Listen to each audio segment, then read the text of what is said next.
I've fallen in love over and over again with the process of being, of being great or being the best that I can possibly be. I think when you first get in business, you can't focus on the instant gratification. You get what you put into it. And, when it comes to real estate, you're going to get what you put into it. I have people who reach out and they say, oh, yeah, I'm thinking about doing real estate on the side. Real estate is not a side business. This is something that if you do it part-time, you'll get part-time results.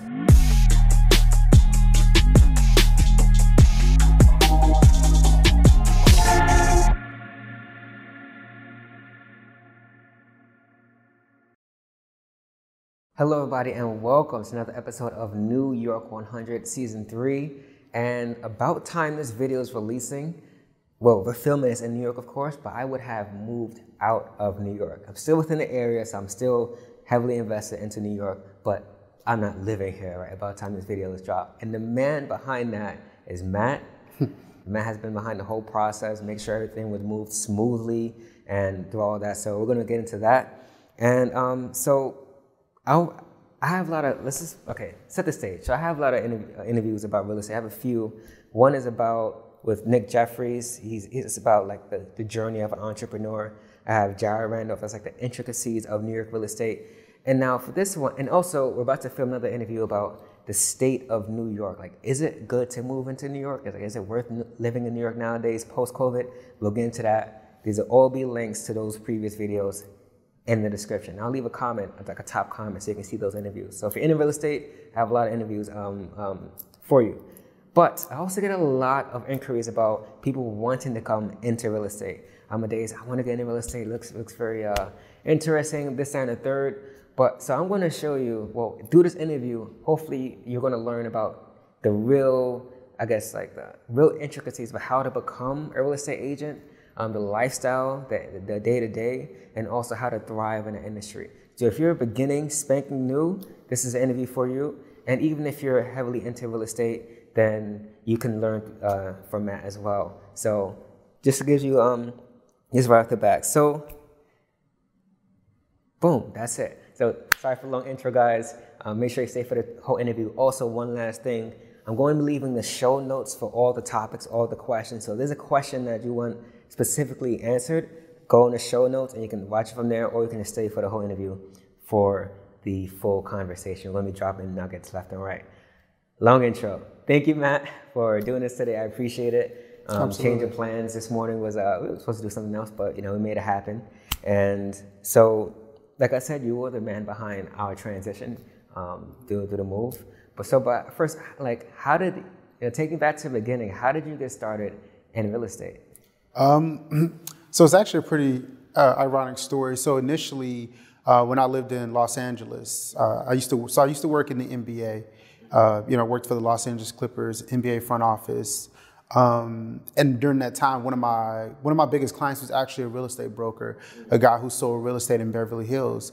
And I thought it was cool. He was very personable. Obviously, I knew he was making good money because he was spending good money with me. And I'll never forget, I asked him, I said, well, how much is the salary for a real estate broker? And he told me, he's like, salary? There's no salary. It's 100% commission. I was like, wait. So you mean to tell me it's straight commission? Like there's no salary? He's like, nope. If you don't sell anything, you don't make any money. And I was like, wow. So, during that time, and more so, I'm not gonna lie, it kind of scared me a little bit. During that time, I was just like, oh wow, no salary. You want to be comfortable. But then when I moved to New York, so I took a job to work for the Brooklyn Nets. Well, just so I know, what you said you worked for LA Clippers. What was your position? What was your role there? I was an account executive. Okay. Yeah. So did you ever play any basketball? No. Okay. No. I played football, track and field, and baseball. Okay. So account executive, you meet we said one of your clients was a real estate broker. Then you moved here to New York. Yeah, so I moved to New York. I took a position with the Brooklyn Nets. So it was a promotion, came to work in Brooklyn, and same thing happened again. One of my clients, who was a real estate broker, he's spending a lot of money. And I just liked the way that he moved. I thought he was a nice guy. And so I remember I asked him, I said, hey, real estate, do you like being in real estate? a lot of different questions. And he was like, yeah, I like it. I was like, it's 100% commission, right? He was like, yeah, I kind of learned that from, the previous broker in Los Angeles. And so he's like, yeah, it's 100% commission. I was like, okay. So I started thinking about it. And I'll never forget, I went and I Googled him. I saw the properties and things that he was selling. And then I Googled, how much do real estate brokers make? Commissions do they make on selling, properties? And I saw the numbers, I did the math. I was like, I want to do this. And so like the rest was history. So around what year did you move to New York? I moved to New York in 2014. 2014, okay, after the crisis. All right. So you got the idea that you want to become a real estate, is it real estate agent or broker? Is it the same? People kind of use the different terms. Okay. There's technical terms, like, someone who just gets their license is a licensed real estate salesperson. Okay. And then you have a license, you can be a licensed real estate broker if you own your own firm. And then you can be what I am as a licensed associate real estate broker, which means I have a broker's license. I can go and open up a firm if I like. So tell me about someone, they research real estate, they love it, they look at the homes, they look at the numbers, they're infatuated about industry, and they want to get into real estate. What are some of the tangible things that you had to do to get started? So I think it's more so, to be honest with you, I think it's more about the intangible things, getting started with real estate more so than the tangible, because obviously like the tangible things are going and getting your license and devoting the time. I think the intangible things are having like the determination, like having the willpower, having the mental capacity to know like this is something that you can do and something that you want to do. One thing I really noticed since I've been in the industry for a while now, one thing I really noticed with a lot of people is, with TV. People, they see a lot of things about real estate on TV. They see real estate shows. And they see, Instagram and things like that. And I think they kind of see the lifestyle and they're like, oh, I want to do that. And, oftentimes people think, well, if I go get a nice suit, I get me a nice suit and I get my real estate license, I'm going to start making money.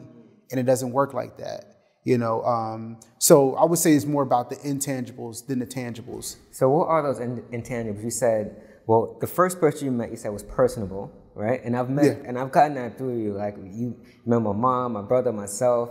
I just see how you interact with people. You know how to start a conversation and whatnot. So I got that from you. And also, maybe I'll get into that. Okay. But I got the personal part. You also mentioned determination. What are some of the more intangible things that you have to? Yeah, sure. So I think you definitely want to be personable.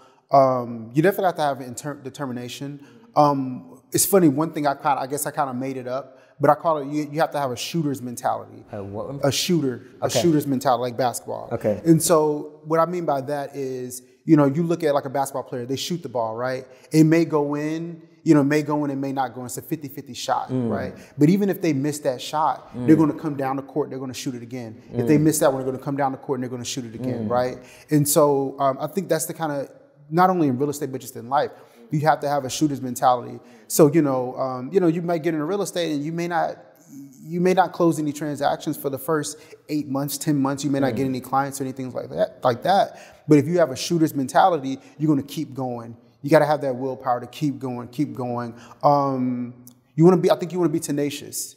You definitely want to be tenacious and, not be willing to quit. And are these things like, all right, can you practice these things or are they instilled? Is it something that you just learn through experience? Can someone just,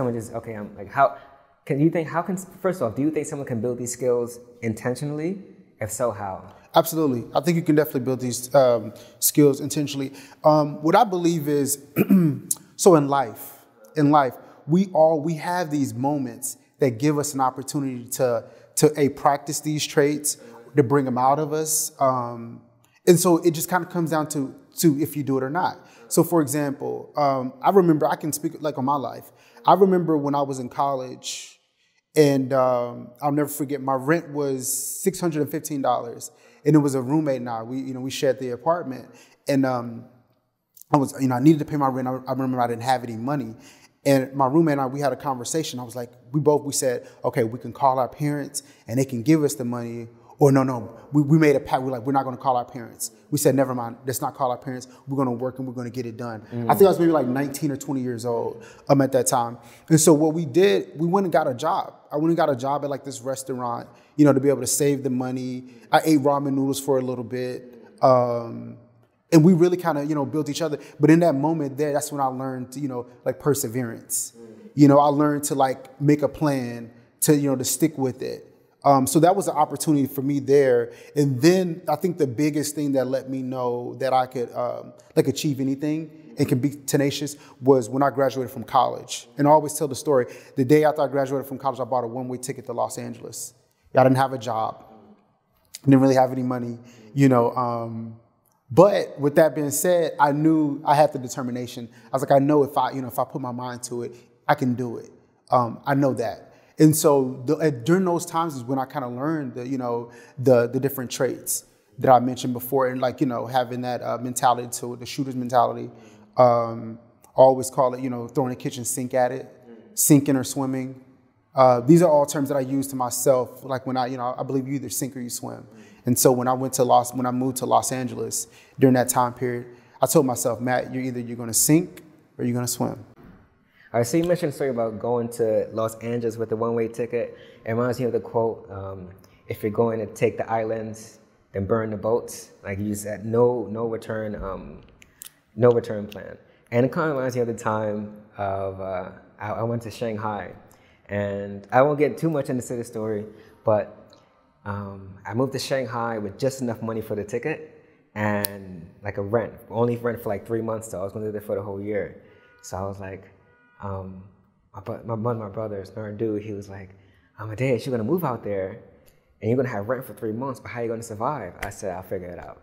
I love it. And within 3 months, sure enough, I put myself in a better position than if I was comfortable. Yep. So what you're talking about is creating an environment of stress, really creating that controlled stress environment, orchestrating that so you can build those habits, as you were talking about, determination and that shooter's mentality. I love that. Mm-hmm. So tell me about the journey to the first customer, because like you said, it is 100% commission, and real estate, from my perspective, I don't know, maybe I might be wrong. It's not one of those, like, if, for example, as a videographer, I can approach pretty much anybody, about, hey, do you want to do a video service? You can't approach people and say, hey, do you want to sell your house, So with real estate being 100% commission, like how was that road to the first customer like? Yeah, I think that's a great question. So the biggest thing, what I believe is, it's not so much about the journey to the first customer. It's more so about the journey to you, like getting to the best that you need to be, to where that you can be able, to receive it. And so what I mean by that is, I think I see a lot of people who get into the real estate business and they're so focused on getting a customer to the point they're like, oh, let me call this person. Let me call this. Let me call that. Right. But it's like, OK, cool. When you get that customer on the phone, then what? Right. Well, sometimes you only get one opportunity to make a first impression. Mm-hmm. Right. And so for me, what I did, considering I wasn't from New York, I kind of focused on me when I first got into the business. I focused on me. And so what I did was I would stay up late at night looking up comps, comps or comparables, or like, things that sold in different neighborhoods. So I looked up comps. I was looking up different streets, different neighborhoods. I wanted to know which streets ran east, where ran west, where different neighborhoods, where homes in this particular neighborhood sold for versus, this one. What, how wide was this house? What was the difference between a brownstone, a co-op, a condo? How come this brownstone sold for $2 million and this other one only sold for $1.2 million? And so, and another thing I did too, I got myself familiar and comfortable with speaking to people. I would put on a suit every day and I would walk the streets in Brooklyn, and as I walked the streets in Brooklyn, people were like, what do you do? And I was like, I'm a real estate broker. I got comfortable saying that. I was like, yeah, I'm a real estate broker. And I started just speaking to people. What that did for me was, as I got comfortable speaking about real estate and speaking about myself and what I do, it got me comfortable to when I met someone, now I can have that conversation with them regarding real estate and then have a productive conversation. I think sometimes you get into business, if you don't know anything, what are we really, Yeah, I mean, I've done one interview, one, where like I was sitting across the person and they weren't know what they was talking about. Like it just doesn't really work out like that. But you mentioned creating an environment where you have to grow. You put on the suit, you walk outside, and you have to speak to people. And then, of course, people are infatuated by the numbers, and they're infatuated by the whole industry, but they're not preparing themselves. So you studied the market, and you studied the technical side of it, and also the personal skills to actually maneuver through the whole process. Yeah. So, but I do want to know because I do want to know, finish that story up because for someone who's again just getting started, they're building the mental, they're watching this interview, so they are informing themselves, hopefully, right? Subscribe if you haven't subscribed to the channel already, and they're building their mind up. And can you take me again to that first transaction? Sure. So first transaction. First transaction. It's been a few, so I got to remember. My first transaction. I remember I was helping a couple that were moving, and then it's interesting because I met them and they were just like, we want to work with you, but that came from being personable.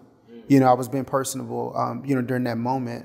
I feel like the biggest thing coming, as we speak about, different transactions and get into the business, is just being comfortable, being uncomfortable.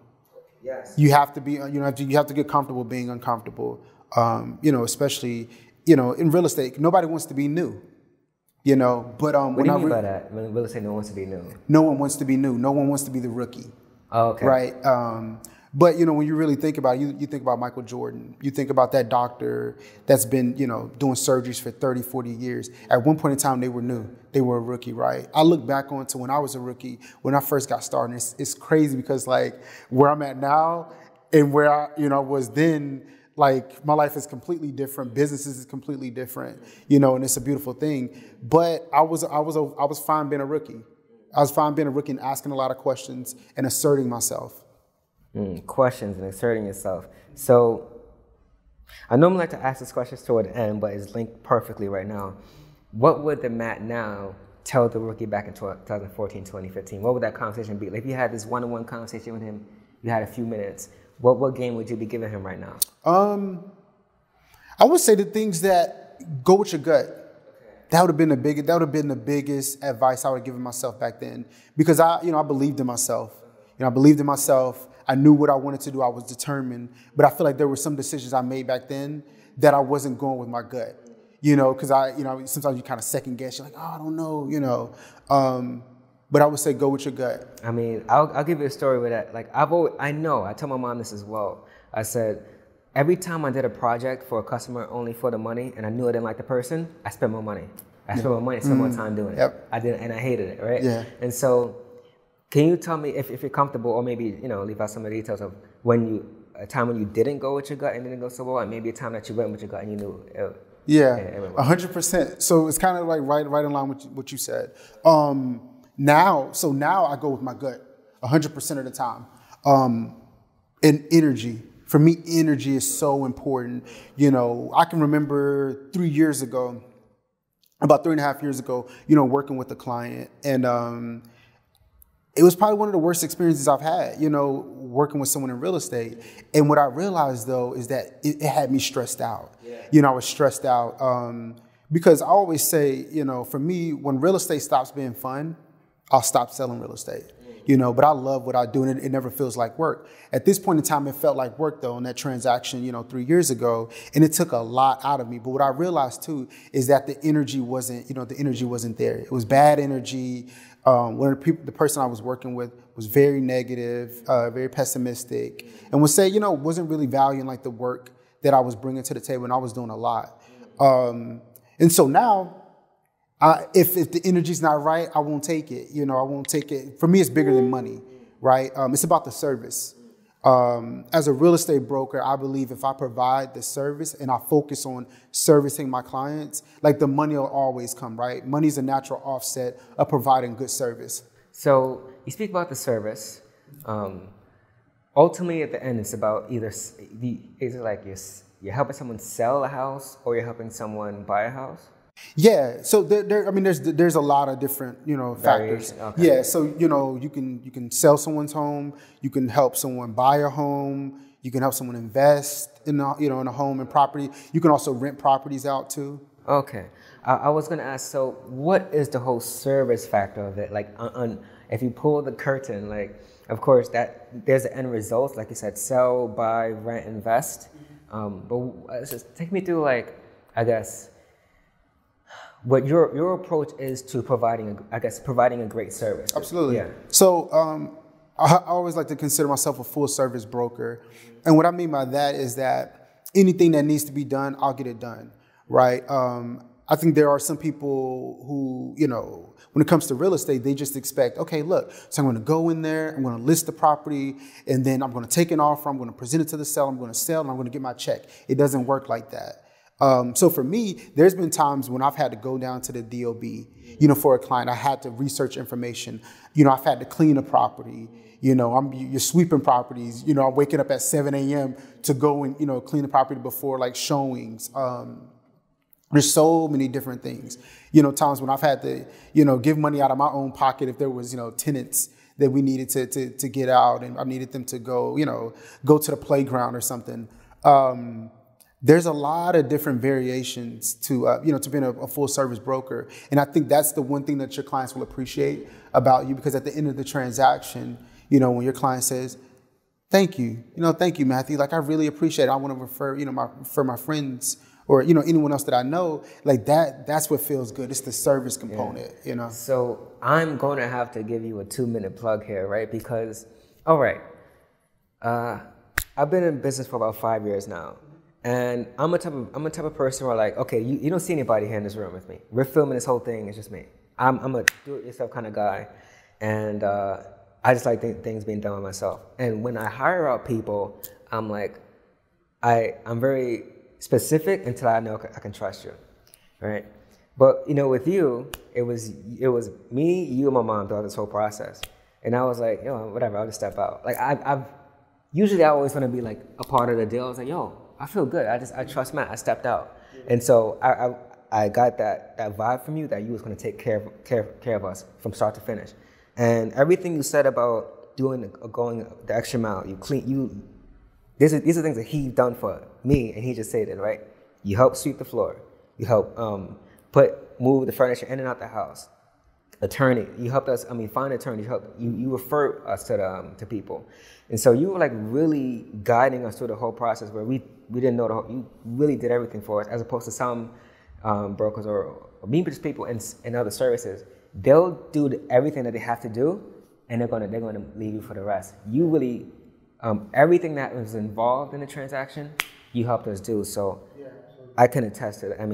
I can back that up, the service side of it. So I just have one last question about, starting up as a real estate agent is the gaps. So you might have, because it might take months for something to close or whatnot.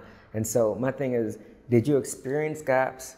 Do you know some other real estate agents who had like a massive amount of time, between closing dates? How do you maneuver through those things, so basically, how do you deal with the business? How do you deal with the gaps and the closing dates? I think when you first start, obviously, your business isn't going to be as it's not going to be as regular, as it is, but probably now, because you don't really have much business, if any at all. For me, I remember, I think it took like 8 months before I did my first transaction.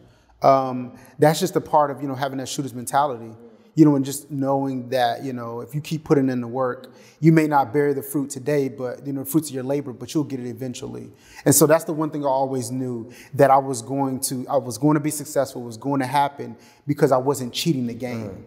Now that's why I was giving it my all. That's why I have to stop pause right, because 8 months, that's a lot. Like, okay, when the pandemic hit, people can't go 30 days without payment. 60.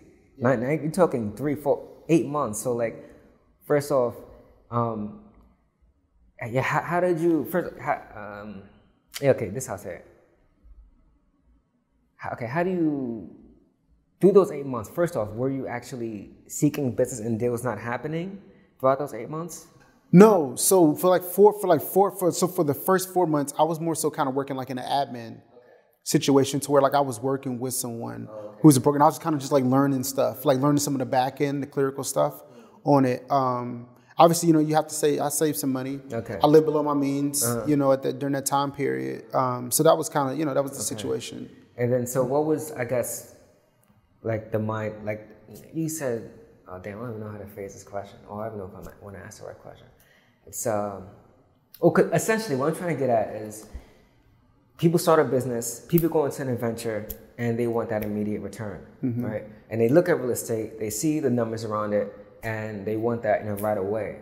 And so I get asked a question, not just about real estate, but all the time. How can I go in business? I see this all the time. I see someone start a business, they're on Instagram, I have this new business in 2-3 months, it's gone. So how can someone, I guess, stay in the right frame of mind throughout the time when it's not, booming? What can they be doing? What should they be doing in times where it's a little bit, still unstable for them? Yeah, I think that's a great point. Like we live in a day and age now where everyone wants instant gratification. And so I remember a couple weeks ago, I was watching a video about Jay-Z, and Jay-Z says, he says, everyone wants to emulate the end result, but no one wants to emulate the process. And I think he hit the nail on the head. For me, I've always emulated the process. I've always said fall in love with the process. I've fallen in love over and over again with the process of being, being great or being the best that I can possibly be. I think when you first get in business, you can't focus on the instant gratification. You get what you put into it. And, when it comes to real estate, you're going to get what you put into it. I have people who reach out and they say, oh, yeah, I'm thinking about doing real estate on the side. Real estate is not a side business. This is something that if you do it part-time, you'll get part-time results, right? Just like anything. But if you give it your all, you really give it your all and you really work hard at it and you really study and learn the craft and make it bigger than just money. Like money can't be your motivation to sell real estate. It just can't be about the money. The money will come, if you're doing the right things, but provide the service. You want to be, but my big thing is providing service to people. Right. So you said money can't be your motivation. So it can't be your only motivation to sell real estate. So what is your motivation? What drives you? Yeah, as far as real estate goes? No, just in general. Oh, in general. What drives you? So there's a lot of different things that motivate me. From a real estate standpoint, I would say 100% is the service. Okay. It's the service component of it. I just love providing service to my clients. And like them just being thankful. Them being thankful for it. Integrity, the integrity component of it, the character, the relationships, the smile you see on someone's face, like when they bought their first home or they sold a home or they're transitioning to a new chapter in their life. You get to be a part of some of the biggest decisions that people have made in their life. Wow. Like that. Yeah. It's like you're a part of that. And so I love it. I love it. I love everything about it. So that motivates me from a real estate standpoint. And then from just like a life standpoint, I'm just motivated by, obviously like my daughter, she definitely motivates me, by 100.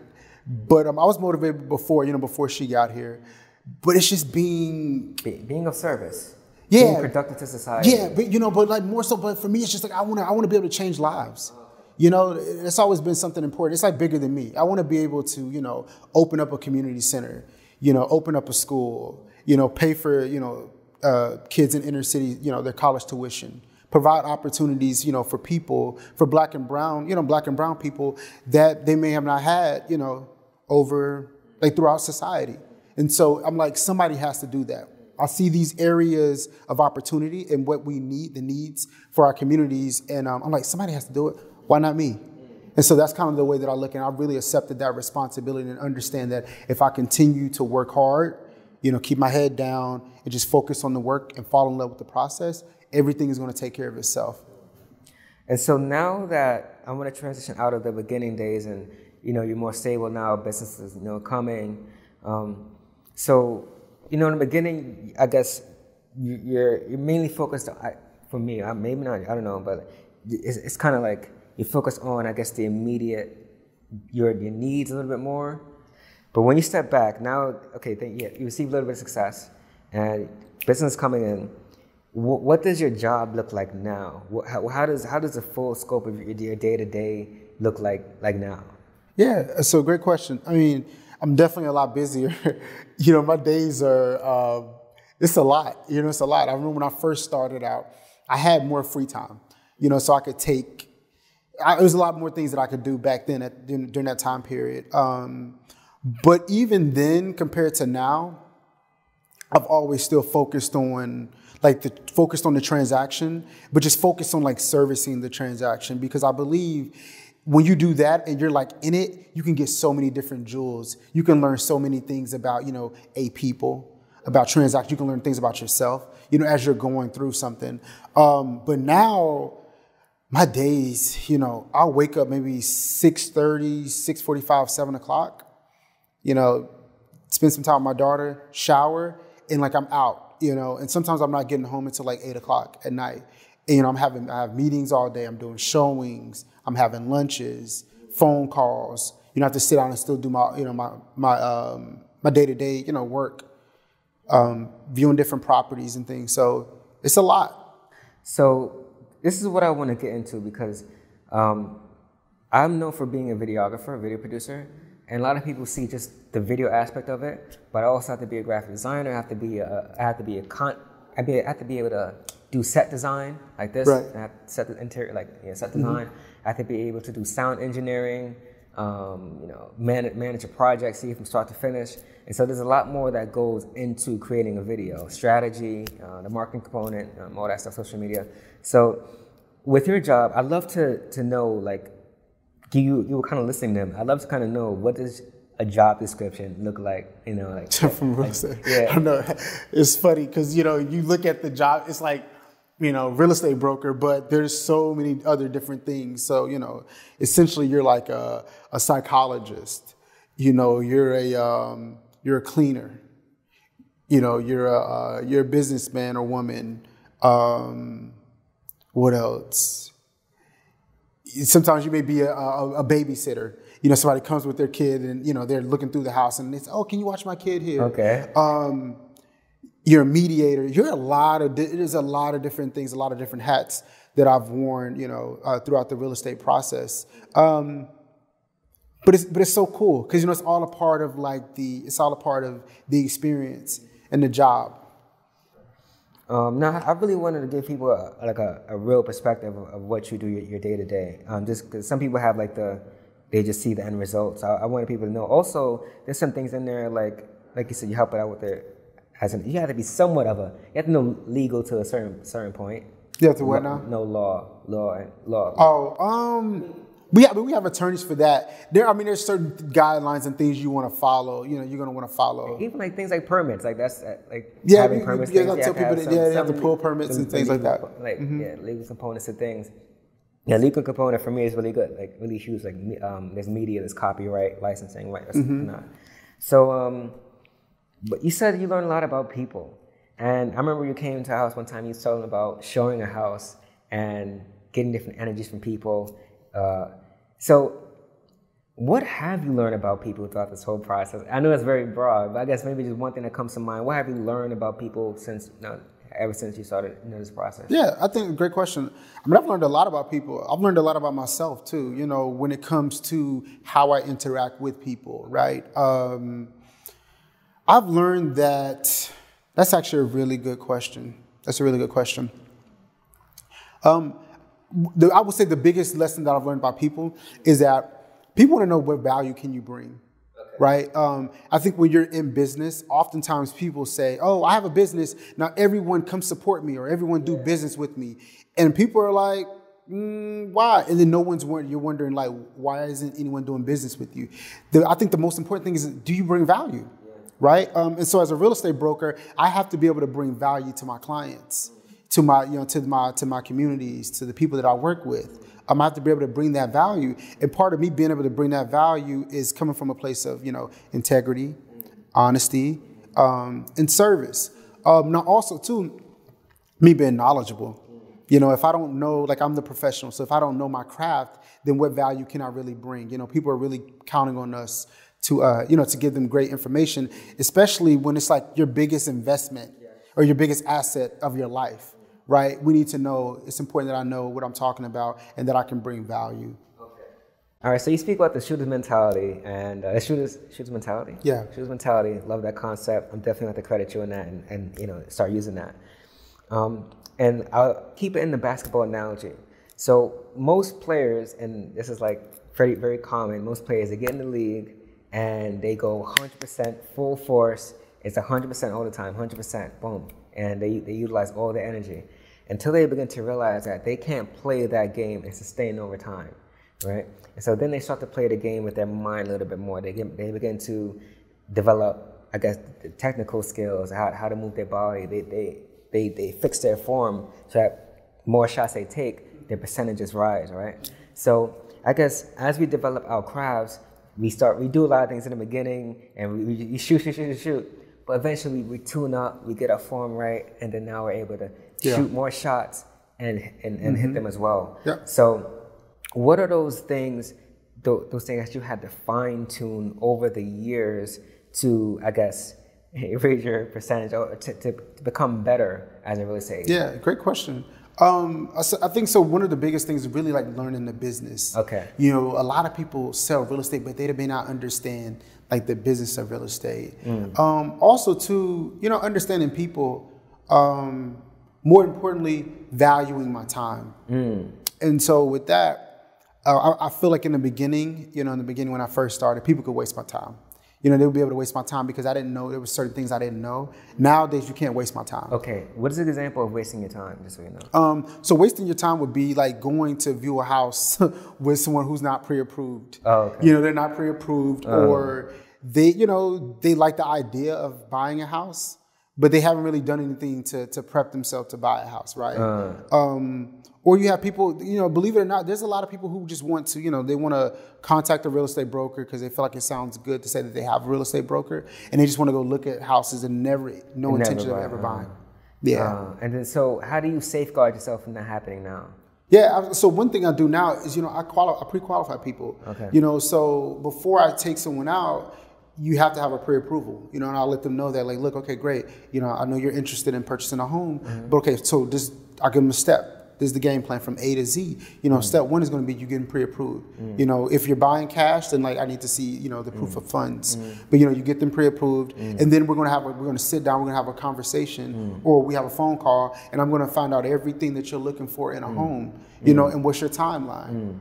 And so doing these different things, you kind of help you understand what someone's looking for, and you can actually guide them in the right direction, as opposed to just kind of just letting them run with it in a sense. So doing the groundwork up front, see if it's going to fit for you, seeing if it's going to fit your gut feeling, also seeing if it's going to actually pan out, financially, if they're actually serious. So doing the groundwork up front.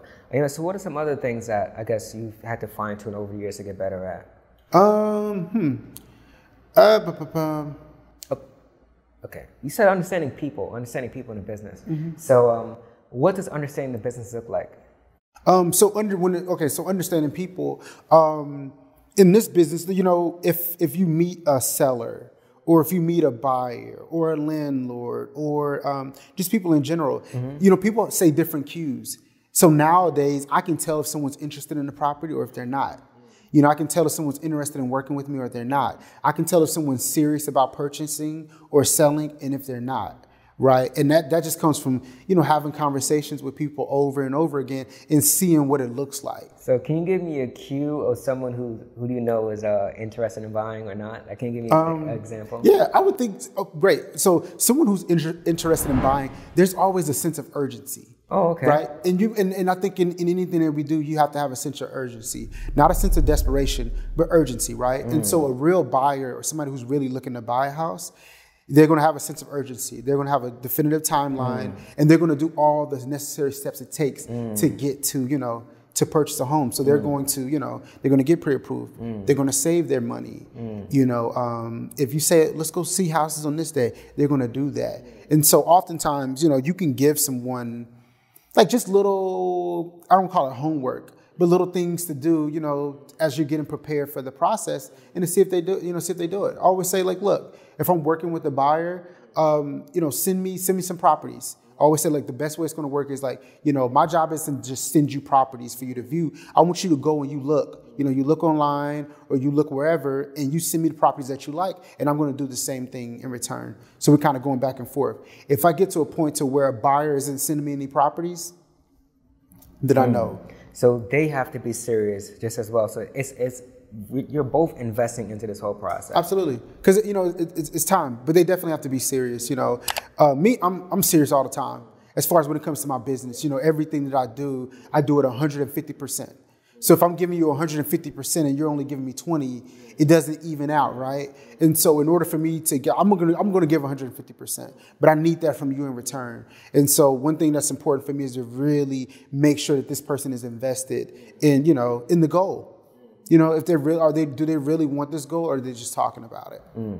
So one thing too is, I guess you spoke on service, the wanting to service others. You spoke about your motivations. You spoke about learning the business more, learning people. So my question is, going back to that shooter's mentality again.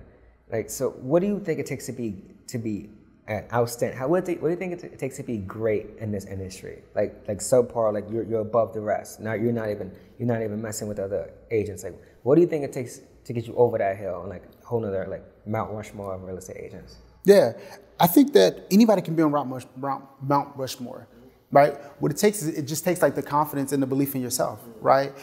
Because I look at it as if you're operating at your optimal level, it's really you versus you. And if you're operating at your optimal level, like, who can be better than that?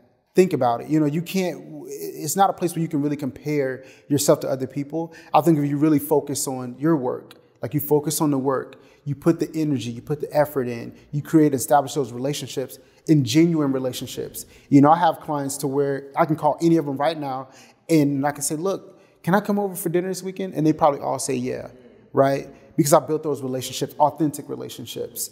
But you gotta be a good person.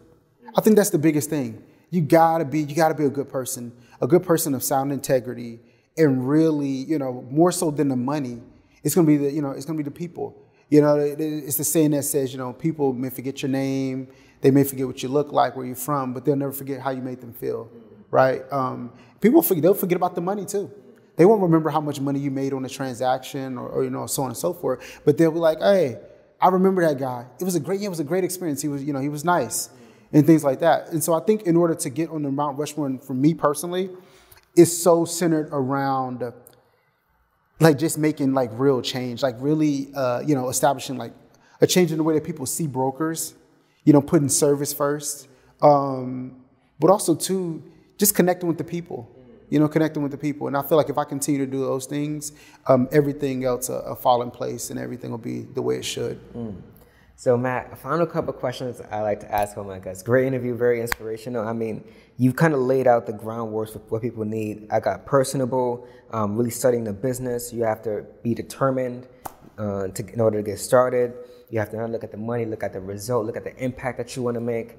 And it's bigger than real estate deals. It's bigger than selling home, buying homes. These are actually people that you're servicing, making some of the biggest decisions in their life, and you being there to guide them through that decision, right?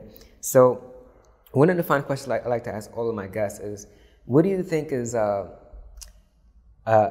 something that people perceive you as having a negative trait, but it's actually a very positive trait?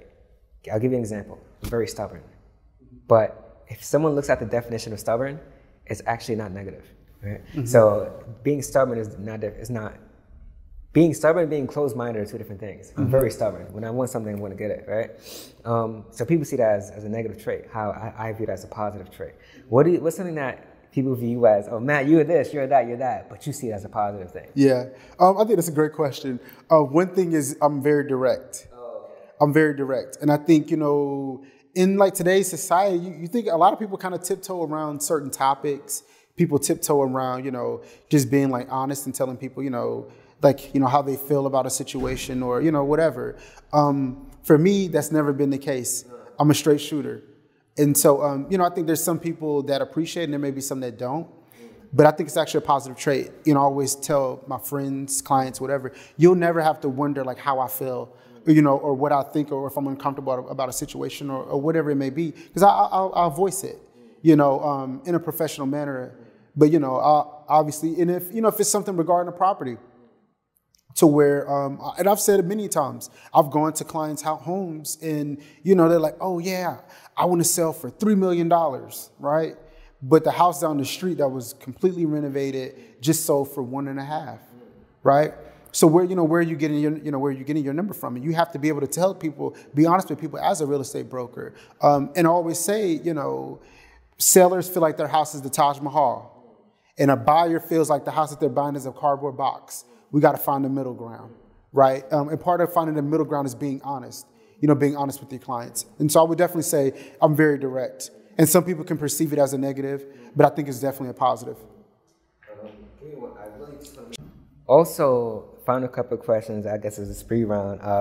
Law of attraction or law of action? Hold it one more time. What was that? Do you believe in law of attraction or law of action? Well, okay, what is the law of attraction? I know law of attraction. Okay. What do you mean by law of action? Law of action is, okay, so law of attraction is like, I'm going to bring the world to me. I'm going to attract it. Law of action, I'm going to go out there and get it. Yeah, okay. So if you want to ask me that question again, I can answer. So that's fine. Like, what do you believe? Like, do you fall more lines of law of attraction or law of action? So I feel like I'm a little bit of both. It's always 51%. It's always 50.001. Yeah. So. I would say more the law of attraction. Okay. The law of attraction. Okay. Because I believe you get what you put out. You know, so if you want good energy, you got to give good energy. Whatever you put out, that's what you're going to reciprocate.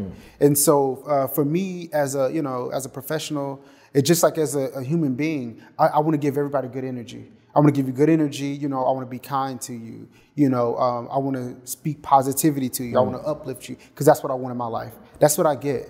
You know, oftentimes I'll hear people say, oh, well, this happened to me and that happened to me and, you know, whatever. And I can't relate. Yeah. You know, I can't relate to it because I'm like, man, I've been fortunate to where like those type of things, you know, don't happen to me. But I believe if you put out the good energy, you put out the right energy, it'll definitely come back. Yeah. Urgency or patience? A little bit of both. Again, I know that the answer is literally like a combination. You have to have a balance, but there's always a 51. There's always a silver lining. So what do you think? I would say patience. Patience? Yeah, patience. Okay. I would say patience because I believe that you have to like trust the process. You know, sometimes when you're urgent about something, you can't wait. You know, imagine you're like, oh, I gotta have it, I gotta have it. And then sometimes you can ruin the moment. You can ruin the moment or ruin the opportunity by being too urgent. You know, with patience, I think that, you know, that's actually a trait. Patience is a trait, you know, because it's a skill, you mean? It's a skill. Because, you know, nowadays, everyone wants instant gratification. Sometimes you got to be patient. You got to be patient and really see, you know, there's been times where I've learned patience. And, you know, it was something I thought I wanted. I was like, okay, I got to get it. And I was about to go and, you know, be like, hey. And I was like, no, man, just be patient. I sat back, and in the way everything unfolded was like perfect. Yeah, so that's that grandmaster. Like as you become more mature, and I guess you know, more experience, you realize to slow down a little bit. Yeah. And then this is a new question. I wrote it down on the train here, so I'd love to see how you answer this. One of the questions was going back in time. What would you say to yourself? But you've answered that. This is a new one. So I want you to think about someone, someone that you know. Okay. Someone close to you. You have someone? Yeah. All right. What is something that you want to say to them, but you never said to them? Something I've never said. I haven't said it yet, but she's going to change the world. She's going to change the world, and she's going to make like a global impact.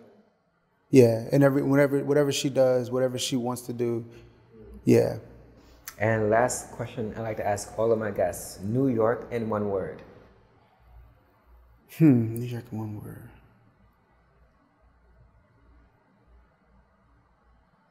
Oof, it's actually 2 words. Okay, that's fine. Big stage. Big stage. Big stage. Thank you so much, Matt, for taking out the time to do this. Truly appreciate it. And thank you for watching this interview. If you watched it in full, appreciate it. Hopefully you learned a lot. You learned that real estate is not just about, you know, the numbers and the transactions and the pompous that a lot of people try to showcase you. It really is about connecting with a human being and making that human being feel comfortable with you to make one of the biggest transactions in their life.